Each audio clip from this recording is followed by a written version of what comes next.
everyone. Thanks for joining us again on the Reality 2.0 podcast. I'm Catherine Druckman. I am, as always, with Doc Searles, who Howdy. you all know, but I am also today with somebody you might not know named Damian Reel and his cohort, Noah Rubin. They have a very interesting project, actually, and I'm going to link to your TEDx Minneapolis talk in our description. They are trying to fight the good fight with regard to music copyright. Their project is All the Music, and you can find it at allthemusic.info. And before I go into any more detail and screw it up, I'm going to hand it over so you can tell us a little bit more about what you're working on. Great. I hand it over to Damian, I assume. Yeah. Good afternoon. This is Damian Reel, and I'm really thrilled to be on here. And my colleague Noah and I have embarked on this project, which is really a labor of love for both of us. We're both musicians, and we're both technologists. And in addition, I'm also a lawyer. So this kind of is in the sweet spot of ikigai is a Japanese term of things that you love, things that you get paid for, and things that you're good at, and things that the world needs. The middle of that Venn diagram is something, a Japanese concept called ikigai. So this music melody copywriting thing is really in the center of that for me. So a brief overview of what it is essentially we have taken mathematically every melody that both has existed and hasn't yet existed and brute forced it. So we have written to disk every melody that's ever been and every melody that hasn't yet been but is mathematically possible, written it to disk, and as soon as it's written to disk is copyrighted, and Noah and I have placed that in the public domain to help songwriters being able to write their music without fear of being sued for copyright infringement for accidentally using the same melody as someone else, even if they haven't heard that other person's song. This is Doc. It strikes me as like a game of Battleship. Remember Battleship? Of course. Which is, you play it on paper. You've got this great grid in your talk where you have the green spaces, which are the ones that are not yet occupied by a melody, and the red spaces, which are really the landmines. You call them landmines, but they're where the battleship gets hit, right? If you park your battleship over there. And it actually reminds me a little bit of the term, which you'll be more familiar with than I am, of submarine patents, right? Where you've already got, you don't know that you've stepped on somebody's patent until they suddenly come up to the surface and say, hey, I've got a patent here. I don't know if there's an analogous issue with copyright where somebody's sitting there like a submarine waiting for somebody to step on it. I think what usually happens is, the chiffons recognize, or somebody who owns the rights to the chiffon song recognizes that George Harrison's My Sweet Lord is too similar. And then the most famous case like that takes place, which I thought was totally bogus, by the way. I'm old enough to remember both of those. But you're actually kind of staking out fresh territory here. How are you? There's so many questions about it. But I guess the first one might be how are you looking for this to play out in the world? It's 4 or 5 years from now. What has happened in the music business? How is this being put to use? What are the new arguments happening in the legal sphere? There are a lot of directions you could go with that. Sure. And I think the first direction I'd like to go is essentially what you're saying, this idea that the light bulb turns on to realize, oh, this song does sound like that other song in a very submarine kind of way. I likened it to, when people first realize, musicians often know that Twinkle, Twinkle, Little Star is the same as Ba Ba Black Sheep, Have You Any Wool, which is the same as A, B, C, D, E, F, G. Each of those songs, these 3 songs, have the very same melody. But when you tell that to somebody on the street, they say, oh my gosh, I've lived for 50 years. I've never known that that's the same melody. And the reason you don't know it is because they're completely different songs. And so when you talk about the chiffons and you talk about, George Harrison, I think that the realization is the aha, also known as the gotcha moment. And that's where the chiffons, someone related to that team realized, oh, gotcha. Yeah, you happen to use the same one as I do, therefore you're going to go down. So at any rate, what Noah and I are really trying to do is trying to eliminate those gotcha moments, especially for songs that A, have never been heard before, or B, maybe have been heard and forgotten about and living somewhere in the subconscious. So we really want to be able to be a resource on our project to be able to help people that find themselves in the untenable position of the current state of the law to have to prove a negative, saying that I have never heard this song before in my life. And how does one prove that one has never heard a song before in one's life? That's thing number one. And thing number two is, how does one, even if one has heard a song, say 20 years ago, how does one prove that one was not thinking of that song when making their new song? So when you ask, how do we hope this plays out? We hope to be a resource for people in that position to be able to say, music, I take that back, melodies are mathematical, as Noah and I have demonstrated. We have brute forced every melody for an octave up and then 12 notes across. We have mathematically exhausted every one of those. So we'd like for lawyers and judges and juries to say, rather than these two songs sounding similar being the result of someone purposefully stealing music, maybe it is the result of only so many notes out there to be able to do. And maybe you landed in the Battleship board in the same spot as another person. So how did you discover the ones that were already occupied? So that's a fine question. We have brute forced all of them. So whether already occupied or not already occupied, the occupied spots are something that perhaps the Music Modernization Act's database that they're building right now, perhaps that's something that they will want to quantify, which melodies are actually contained in that. But I think probably not. And probably the reason that they're not going to quantify it either is because how does one be able to say, here are all the melodies in my song? Here's every guitar riff. Here's every little nuanced ooh that I sing. There's really being able to quantify what is read on our data set is really difficult. And certainly for the entire currently copyrighted music, even being able to quantify which songs are still in copyright or not, that's a hard enough task on its own. So then try to add on top of that the complexity of being able to say, here are all the melodies for all the songs that are currently in copyright. That is a task that we're arguing isn't even necessary, because under two scenarios, scenario one, we get copyright in everything we've created and then put it in the public domain. That's scenario one. Scenario two is that we do not get copyright in what we've done, because what we've done is mathematical and fact-based. And because fact-based and because unoriginal, therefore uncopyrightable.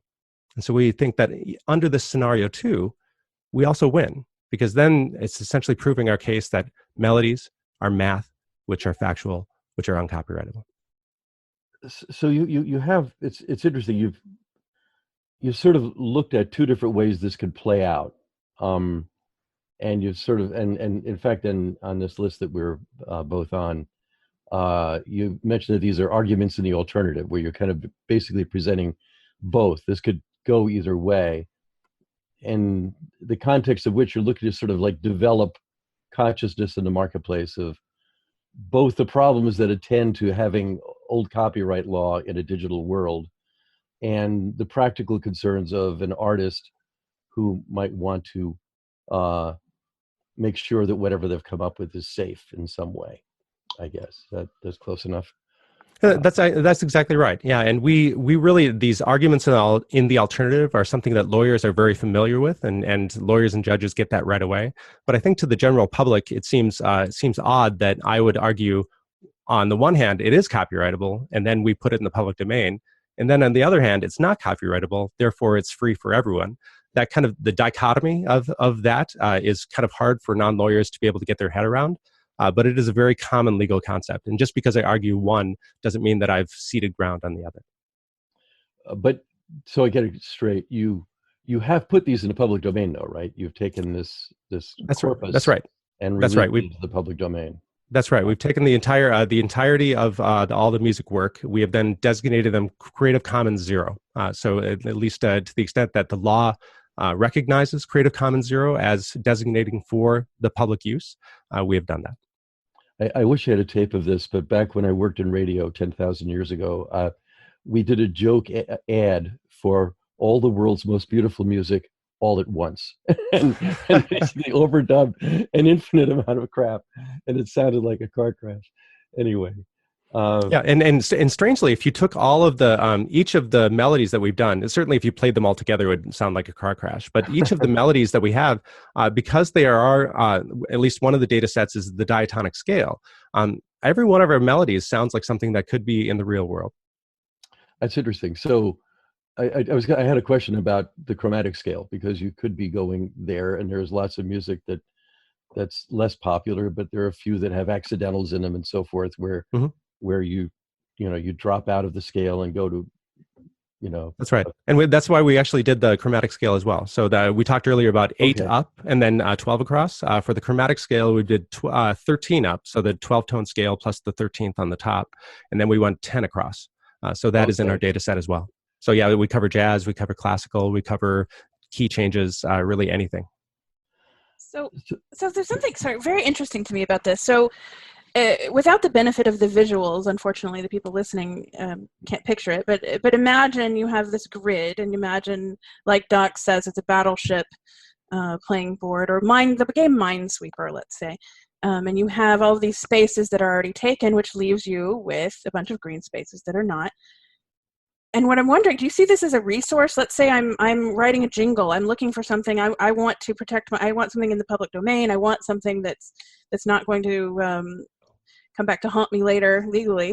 Do you see this as a resource where somebody could a library of public domain melodies that aren't taken? Do you see people using it that way?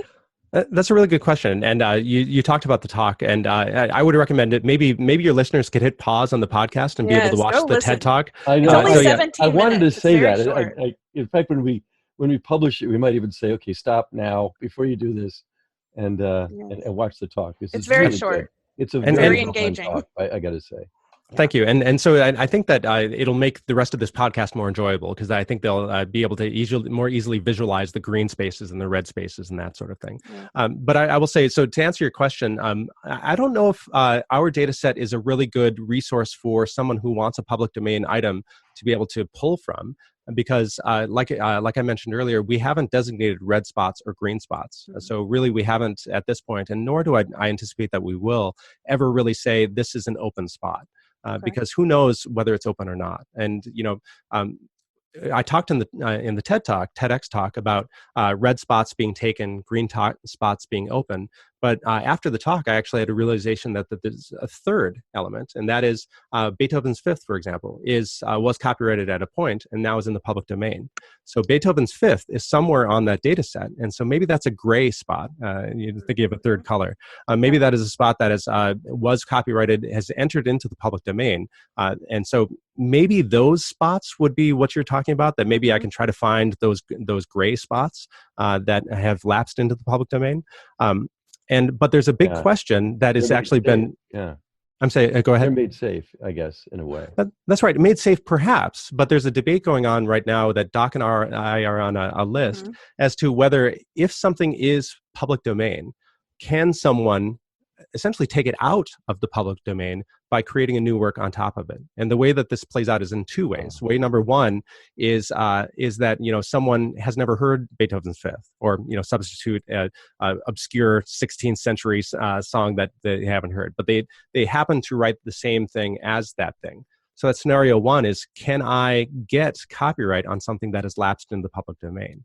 That's thing number one. Thing number two is, can someone go into our data set and be able to look at Noah's and Damien's All the Music data set, find a melody that they think is good, and then record it.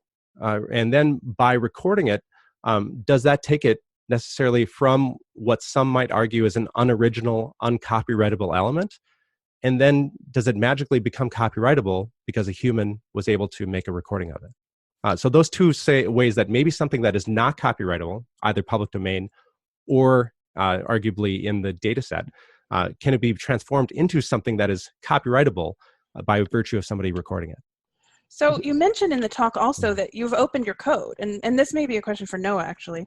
So I'm wondering, so you speak of sort of in the future, maybe we could label these things this way and do this, that, and the other thing, but I'm wondering, is there something that you would hope that someone would take your code and do with it? Is there a way that you would like to see it expanded? We do have a lot of very smart technologists who listen. I wondered if there was anything, if you had a I'm really happy you Quest. asked this because Noah is probably one of not I said one of, but he is the smartest coder I know, bar none. So I would be happy to let Noah take that question.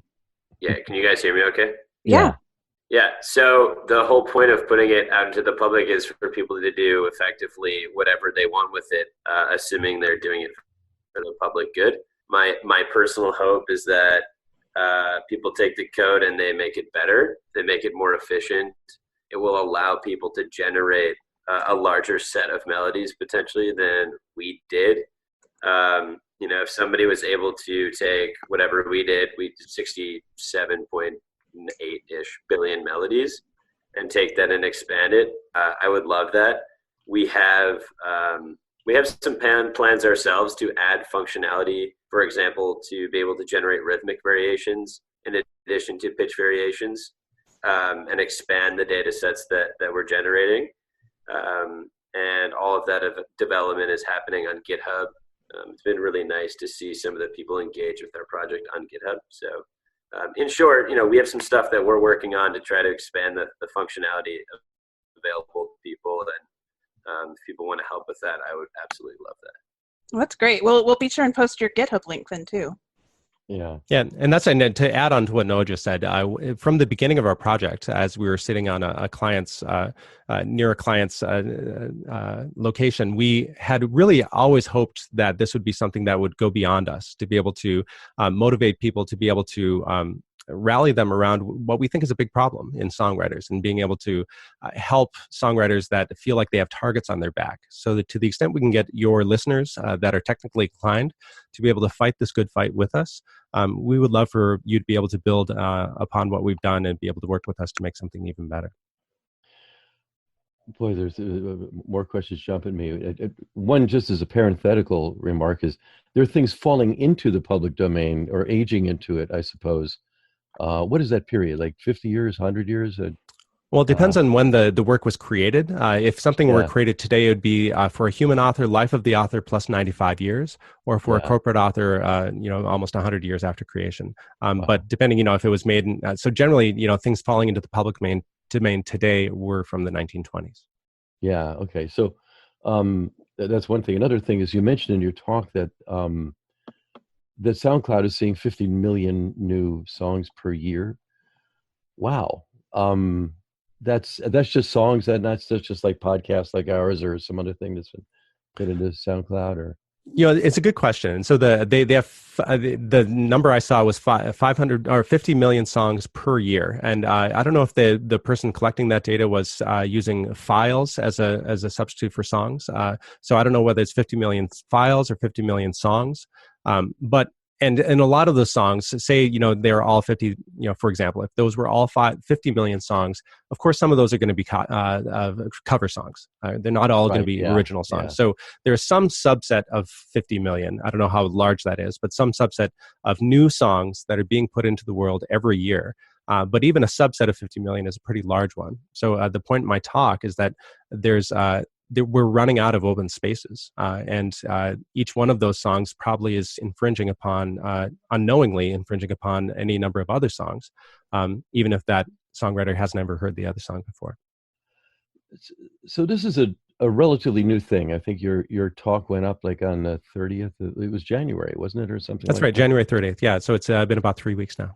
So what's the response been so far? I mean, it's still fairly new, and where's it stand so far? So far, it's been overwhelmingly positive. I think Noah and I have been pleasantly surprised at how many people this is resonating in a positive way. And we've always thought that it should be a positive response, because songwriters are not only getting sued all the time. Well, songwriters are not only suing, but they're also getting sued. I often make the reference that this is a circular firing squad. A copyright lawyer named Howard Knopf, at least he's the first I'd heard of it.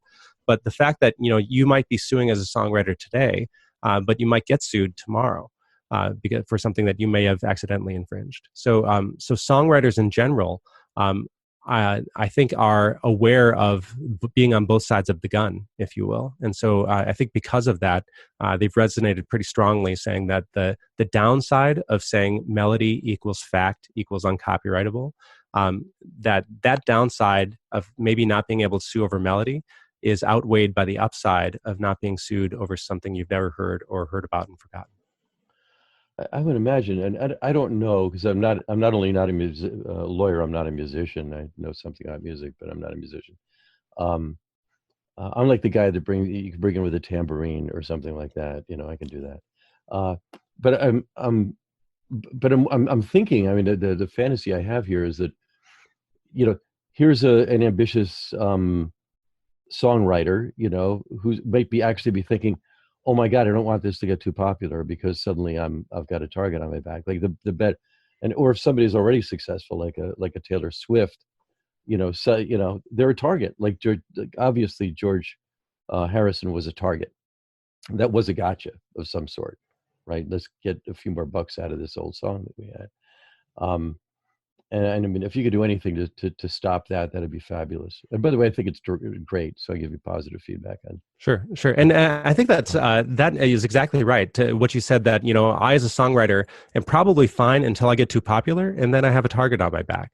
And so then you think about how this plays out as a litigation element. And I mentioned this in the talk, but there's, almost all of these cases settle before they even get to court. It happens that a plaintiff's lawyer sends something to the songwriter that has just made it big, saying, hey, your song sounds a lot like my client's song, make us a co-songwriter. And if you're an up-and-coming artist, that this maybe is your first hit, you're in an untenable position, because you're faced with, the average legal fees for defending what would need to be defended to say, I've never heard this song before, cost between $500,000 and $2 million. Musicians don't make that much money these days. And so if you're facing down the barrel of a cease and desist letter from this lawyer, am I going to roll over and make them a co-songwriter? Or am I going to spend the $500 to $2 million in legal fees to fight something where in the end, I win only if I prove a negative, if I say that I've never heard something before in my life? So it's not surprising that almost all of these cases end before a complaint even gets filed in court. People have some negative feedback that we received is, this doesn't really happen very often. It only happens to the Katy Perrys, or it only happens to the Coldplays or the Satrianis, or to the big people. I would respond, no, those are the ones you hear about, because the Katy Perrys have the money to be able to fight back and say, we've never heard your song before. Almost all of the other cases settle right away because there's not enough money on the song to make it worthwhile to fight. And I don't have any knowledge about the Tom Petty and Sam Smith case. But I would speculate, and this is pure speculation, that if I were Sam Smith, I would do that math in my head. And it's not surprising that he did make Tom Petty a co-songwriter, because there's really no reasonable way to be able to defend against that, as Katy Perry found out. So I have the facts right on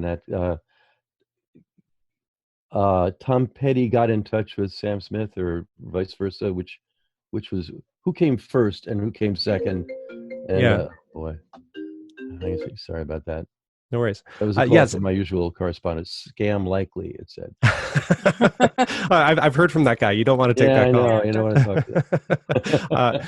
So the Tom Petty, Sam Smith, I only know through reporting. So this is not firsthand knowledge. This is only what reporting I've read. But what I've read reportedly is that Tom Petty in the 1980s had a song called "Won't Back Down." No, I won't back down. Fast forward to 2015, Sam Smith, 22-year-old at the time, had "Stay With Me, Won't You Stay With Me." So Tom Petty, who had this hit for 30 years, allegedly reached out to Sam Smith saying, "Hey, you copied my song. I don't know if it was accidental or on purpose, but it sounds like my song." And again, reportedly, Sam Smith reportedly said, "I've never heard your song before in my life. That song was written before I was born. There's no way that I could have copied you because I've never heard it before." Then it's all public knowledge that Sam Smith made Tom Petty a co-songwriter, and they resolved their differences. Therefore, half or whatever percentage that they worked out, part of Sam Smith's royalties for that song went to Tom Petty. In my perspective, Sam Smith rolled over because, and if I were Sam Smith, I would have rolled over too, because it wouldn't be worth spending the $500,000 to $2 million to roll the dice to prove a negative. Especially if Tom Petty had that kind of money and he didn't. Yeah. That's right, and he has a big label behind him. And I'm a 22-year-old guy who just started to make it big, and I don't want this as a distraction. And by the way, I want to make it big in my label. So am I going to want to upset the label that Tom Smith is with and show myself being a troublemaker? So part of the way I see you in the middle of, both you guys in the middle of, and really highlighting, is that we're moving from a world where the physical world, right, that we've had for the duration, and a digital world where digital beings along with physical beings. And as Marshall McLuhan said in 1980 or so, when he saw computers coming along, that this is perfect memory. That's what computers are about. They're about memory, and everybody can have some. And how the hell does copyright law survive in that, for at least respecting this kind of thing?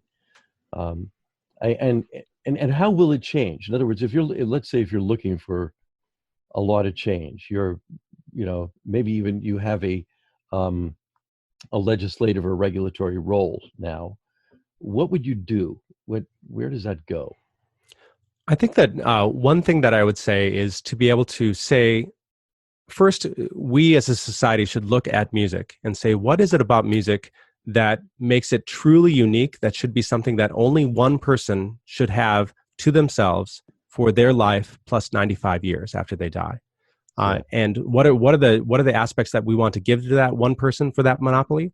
And what are the aspects that we want to say, okay, this person did this thing, but that's just part of the musical periodic table of elements. Everyone has to use this scale in the diatonic scale. Therefore, we don't want to give someone a monopoly in that scale.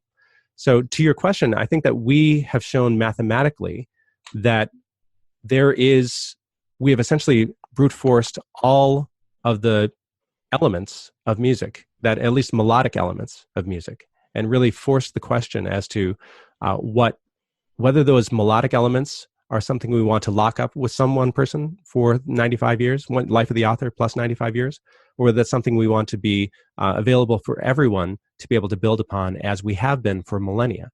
We've not sued each other as songwriters for millennia. We've only sued each other as songwriters for the last 100 years or so. Because before that, minstrels, borrowed a lick here. Beethoven, Mozart borrowed licks from their contemporaries. Music has always been a sharing culture, and there's you would make a reference to somebody else as a wink and a nod. But here, if you make a reference to somebody else, you get dinged for $2.8 million. So I think that we need to think as a society whether those melodic elements, which we, Noah and I, have shown are facts, are those elements that should be free for people to take, and the elements that are copyrightable, that are really something we want to monopolize, are the things that make us human. The things that, the sigh in my voice, the lilt that I have at the end of this phrase. These are things that machines can't do. So Noah and I say, leave to the machines what are the machines, and leave to the humans and the copyright the things that are truly human. I'm wondering I would like to, speaking as an individual, and one without a horse in this race, if it is one, if that metaphor works, just push a magic button right now and say, you know what, it is the periodic table. Game over. We're going to start anew here. In the world of all melodies has always been essentially public domain. We propertize those, and under an old print-based regime, and that's obsolete now, and we're going to start over and make your money some other way, rather than setting landmines under every possible thing a future songwriter and musician can do. And a reason I think a case can be made on that is there's another argument going on right now, and you might want to take a look at it if you're not already on top of it, which is about propertizing data. There are a lot of people out there that are saying at the moment, hey, look, the big bad companies are taking my data all the time. Facebook's got my data. Every publisher's website that I go to is sticking third-party trackers into my browser, and that's my data going out there, and that's really my data, and I don't want other people to have. Oh, or better yet, you know what? You're in a business with this data. I want a piece of that, and that invites propertizing it. And the heavy thinkers I know on this, which really aren't that heavy, they tend to be in their 20s and 30s, but they're original on this, are busy saying that propertizing data is like propertizing, air or sunlight or something else like that. It doesn't make any sense at all. It is mathematics. I mean, that's basically the case that they're making, is that it's just ones and zeros, guys. You can't propertize that. If you put it in a container, you can. But an interesting thing about music is that, and of course, people hearing this will be able to see it, but I'm seeing the room you're in, and you have this wonderful pyramid behind you. This is Damien, of what looks like at least it's high enough for vinyl on the bottom shelves, and then CDs, and then at the top, which I can't see, is essentially nothing, right? It's just data, right? I mean, it could be nothing, at least symbolically, right? There you go. It's more CDs. More CDs. I've over 1,000. Yeah. So throughout my life, I spent a lot of money on plastic discs that don't have value these days. And so, with the container business, I mean, we had ways of containerizing music, and you bought the containers. When I was a kid, we bought, first 78s and then LPs and 45s, and then cassettes and CDs, and then spent money on Apple, but now we just subscribe to Spotify, and we get the entire library of the world for $10 a month or something like that. And as you know, when the list we're both on, that there are a lot of people who are already in that business that are terribly upset about that, because they're not getting the annuities or whatever it was they used to get. They want to keep it propertized, and I think it's impossible in a digital world in the long run. And how do we normalize to a digital world as well as a physical one, where every medium you can name has been subsumed into it? That's a really good question. So I will say I have a couple of responses to that. And the first response is, some have accused us of being copyright nihilists, saying, let's just get rid of the copyright system for music altogether and start afresh. And I would argue that at least I'm not going to speak for Noah, at least I am not a copyright nihilist, because I think that there is value of a combination of the elements that we call music. So one of the elements is melody, as we've been talking about, but there's all sorts of other elements like melody, plus lyrics, plus harmony, plus rhythm, and all these things put together are, and then you have the personality. You have the lead singer that can sing like nobody else, and you have that guitar player that can just wail, right? And so all of those things in conjunction are what makes hearts sing. The things that makes hearts sing is not the sequence of pitches that Noah and I have mathematically brute forced with a computer. So I think that, rather than wiping copyright out altogether, which is maybe what some might argue, I'd say, no, we need copyright to be able to protect the thing that makes hearts sing. That is the whole package, everything all together. Yeah. So if somebody steals my song, not just the melody of my song, which is just one of those aspects, but the entire song, I think that he or she should have some recourse. Somebody stole my song, the whole thing. Or maybe, to the extent that they didn't license it the way that they should have. Go after them, right? So I would say that copyright has its place for protecting the things that are really making hearts sing. And the mathematical, melodies are not amongst those things. So I would say that's thing number one. And thing number two that what you just said made me think of is smarter people than I that are really close to the music industry have made the point that we used to sell widgets. We used to sell CDs, before that 8-tracks, before that LPs, and now I guess currently LPs again. But the physical thing was what we've made money on. But tomorrow, the thing we should make money on is what makes people gather in one space and be able to get excited about a thing. What makes people go to a show? What makes people send a link to a band that they just heard and really makes them really excited? That kind of communal experience is really what we, as a music industry, have been selling forever. But that communal experience was just shoved in a medium that was plastic. But today, maybe that digits is the being able to take the social aspect of what we do and be able to maybe monetize that social aspect. And this now I'm getting into a realm that might raise the antenna of some of your people. But I would say that, if the music industry is to survive, and if we are to pay songwriters for the value that makes hearts sing, where's that money going to come from? And I think that's a good question. And maybe one answer to that question might be, if I, as a songwriter, can motivate all of my fans to go to a show, and maybe my fans are also fans of this store, or also fans of this shoe company, or fans of this whatever, there's value in them being motivated. And maybe the songwriter doesn't have to say, "Hey, fans, go buy these shoes," right? That would be selling out, and nobody would want to do that.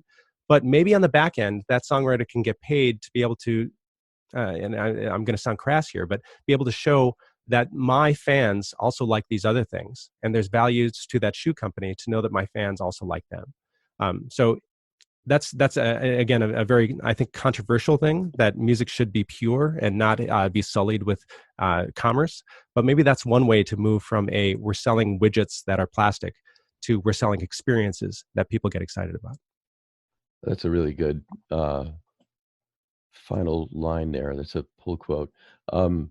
It's interesting on the emotional side. I was thinking that, I mean, not long before this, I got an email from somewhere, one of the too many lists I'm on, that I'm in New York City and Pearl Jam is going to be performing at the Apollo, which is a few blocks south of where I am here.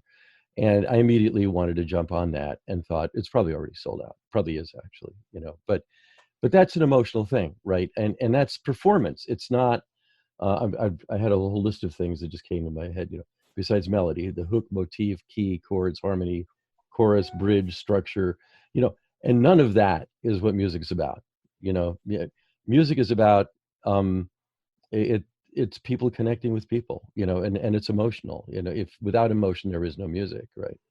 And it's it's a wonderful thing on Twitter earlier of a guy who plays the Moonlight Sonata for an aged elephant that was used as a pack horse, essentially, and he's like 68 years old and is clearly responding emotionally to the music. It probably makes a difference that this guy has played it for him like 100 times, and it's about his emotional connection with the guy. Nonetheless, it's around music. It's making sounds the elephant hears and responds positively to. So that's one thing, and it's I don't know how one. I mean, that's so deeply human that to me the challenge is, how do we get that deeply human stuff to operate in the digital world, where it's too easy to conceive of it almost as at the atomic level, right? There, even with the things I mentioned, the different various parts of music, it's still like looking at a human being as it's just a skeleton or just a circulatory system, or it's reductive, right? And we don't want that. We don't want that for music. We want something that actually works and connects for us. And we're kind of at zero. I mean, that's part of one of my theories is that in the fullness of time, we've been in the digital world basically for one generation, like since 1995, which is before my last adult child was born. But that was, about it. That's nothing in the history of business and the history of lots of things. It's pretty young.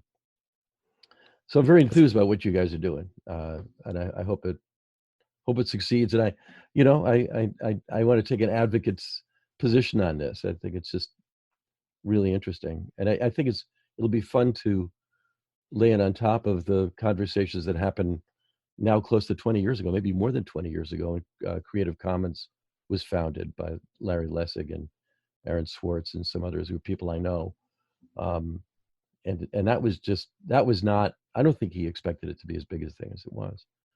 Yeah, I've been a fan of Larry Lessig since my first year of law school, when I read Code and Other Laws of the Cyberspace. That was a formative work. I went to law school to be an entertainment lawyer, to represent artists in music, and that was I started in 1999.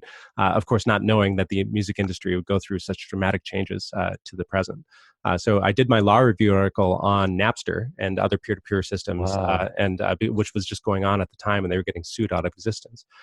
So anyways, I've been a huge fan of Larry Lessig, and I've been following his career. And his loss with the Copyright Extension Act, Sonny Bono Extension Act, it was a travesty. And so I think my lucky stars that Larry Lessig exists and that he's doing the cool things that he's doing now more with politics, but that he did with copyright. I mean, there was an upside for him losing Eldred versus Ashcroft, right? That's right. That was the case that he lost 7-2. That's on right. the Supreme Court. And I think expected to win. I would have hoped he would have won because it was an obvious case. I mean, right. It's even in the Constitution, 14 years. That's right. It's perpetuity on the payment plan. The originalists would be on top of that, but they weren't. And but thanks to that, he changed in practice what he couldn't change in law, and that was just a huge thing. Do you know Larry by any chance? I met him once about 4 years ago, and I said to him essentially what I just told you, that it was a travesty what happened to him, and that I was thrilled that he's fighting the good fight, and that I built my legal career on his idea that legal code is at least analogous to computer code.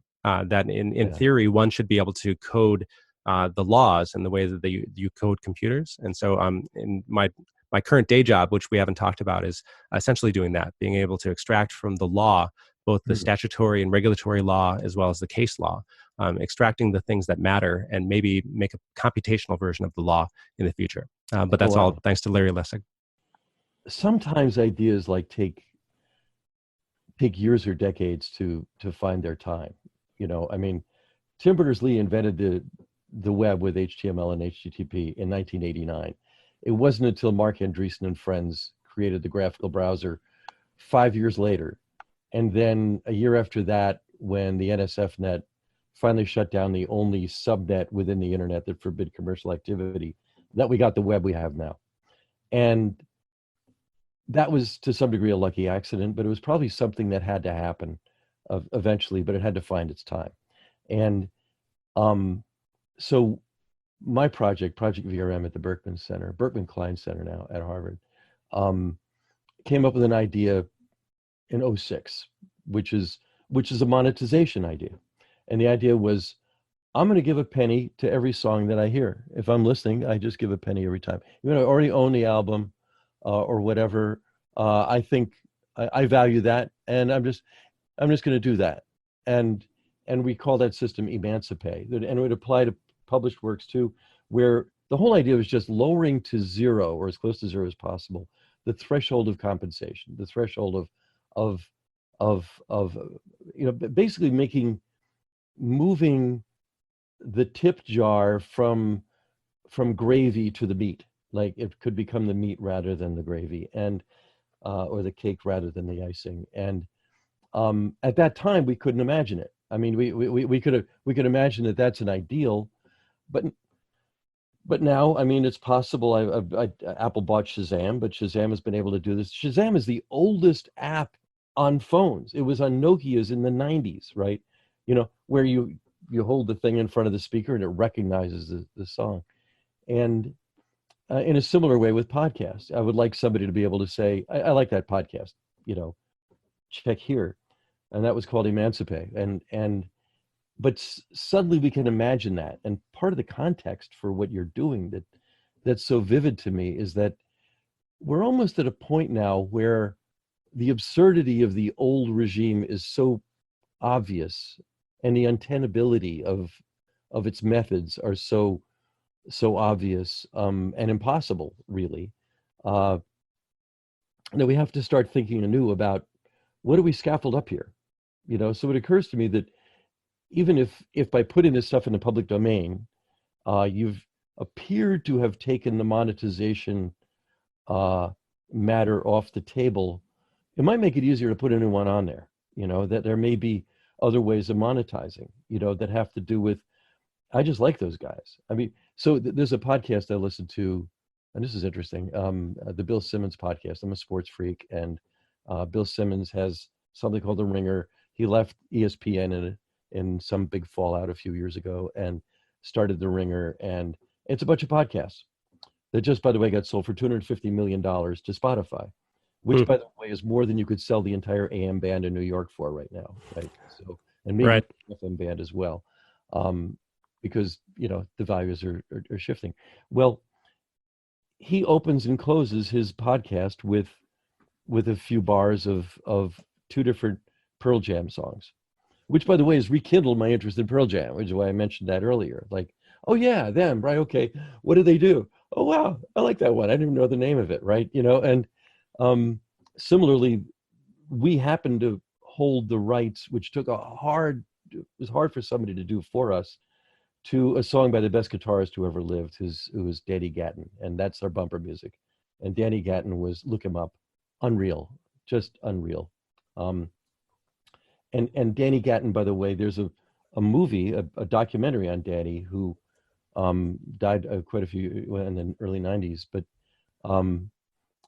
called the Humbler, because he humbled everybody else that he could also play. That isn't finished, and I don't know why it's not finished. It looks like the trailer looks great.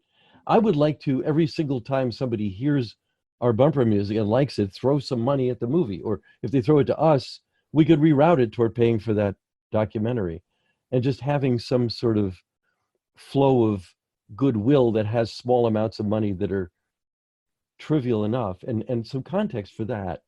And I don't want to hog the stage here, but it's interesting, because at Linux Journal back in the early aughts, I covered as an editor there, like a blanket, what was going on with the DMCA and with what was happening with streaming, because streaming was very rare back then. There were a few independent stations, mostly college stations, and people are running their own streams, and there was a great big fight going on between them and the record industry and Jack Valenti and all of them, because they just didn't want that to happen at all. They didn't want anybody to stream music.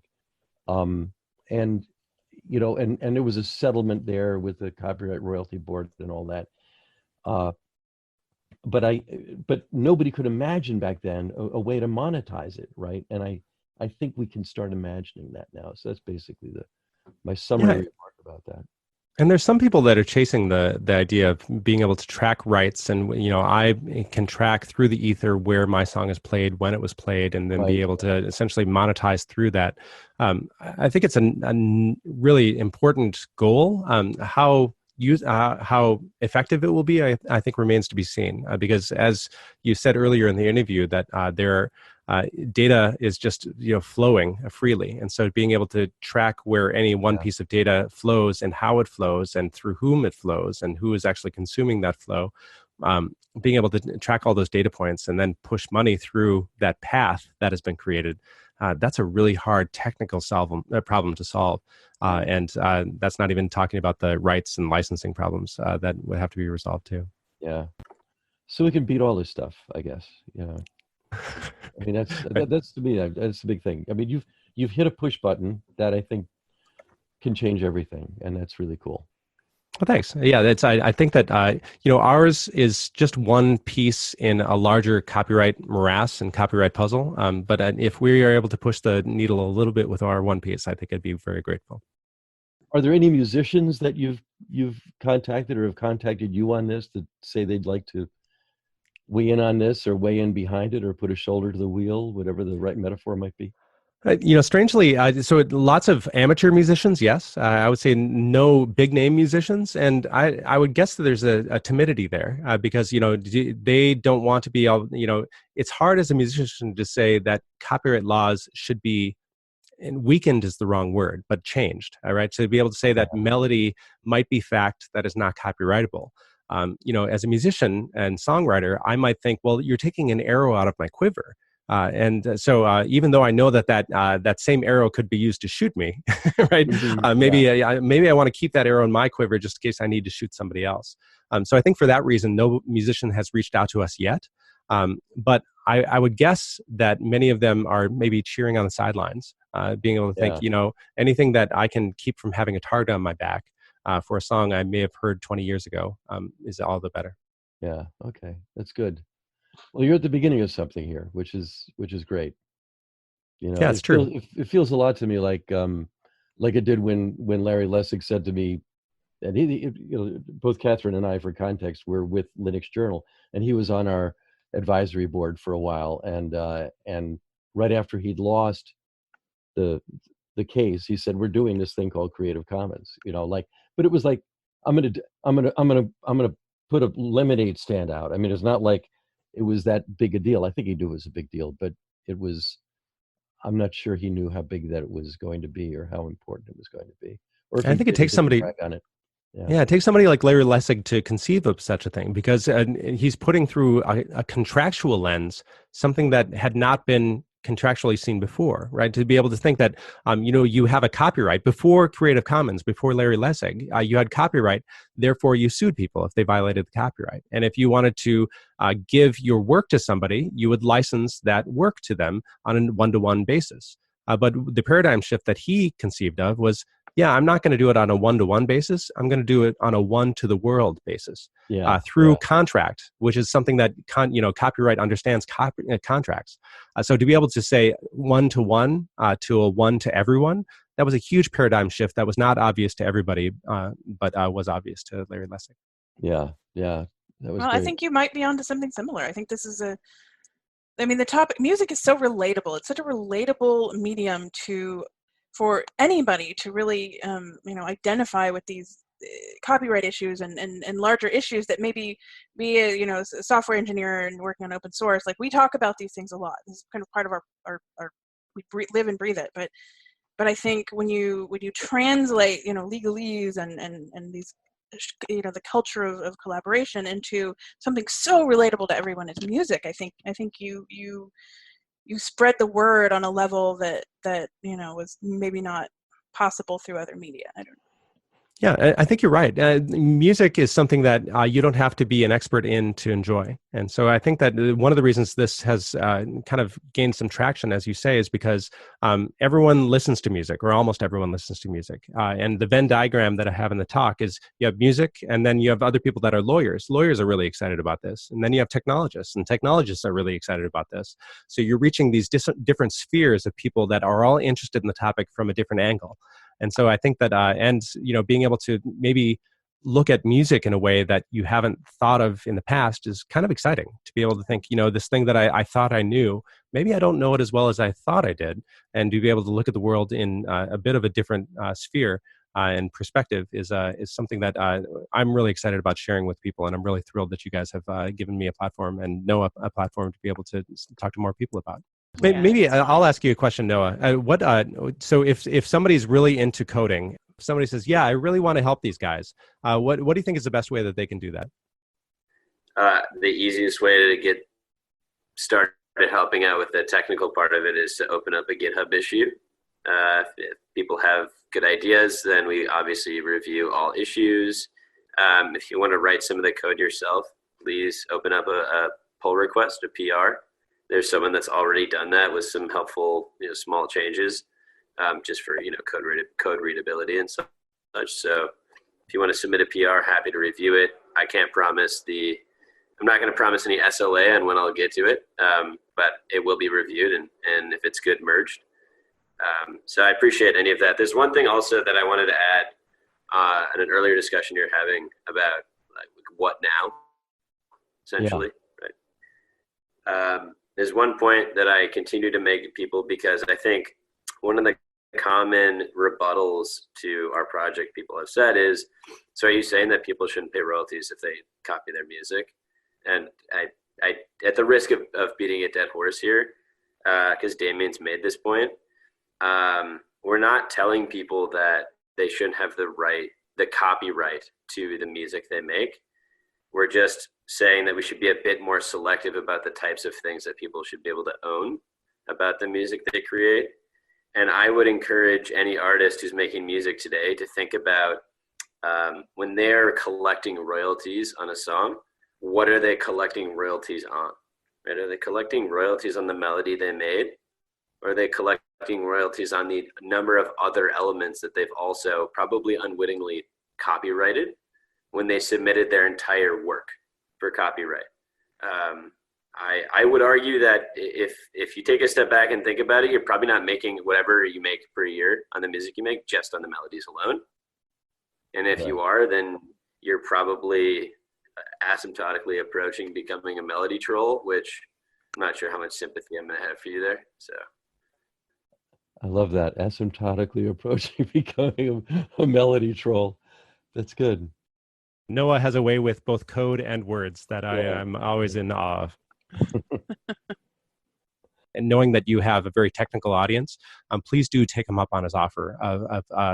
He is not only a good programmer, but a good human being and a good collaborator, where he will think more quickly than anyone in the room with him and be able to say yes and on top of any collaborator in the sphere that he works with. So I will say to any of your technically inclined audience members, please do reach out to us if you're integrated. If you're interested in integrating with us and collaborating on this project, because we would love to have your help. I think it's a good place to conclude. I think so too. It's been a really great conversation, and I'm sure we'll have some more. This is terrific. And thank you so much for best of luck with it. Yes, indeed. Great. Well, it's been great having you on the show, and let's see how it goes. All right. Thank you very much for having us on. We're really grateful for the opportunity.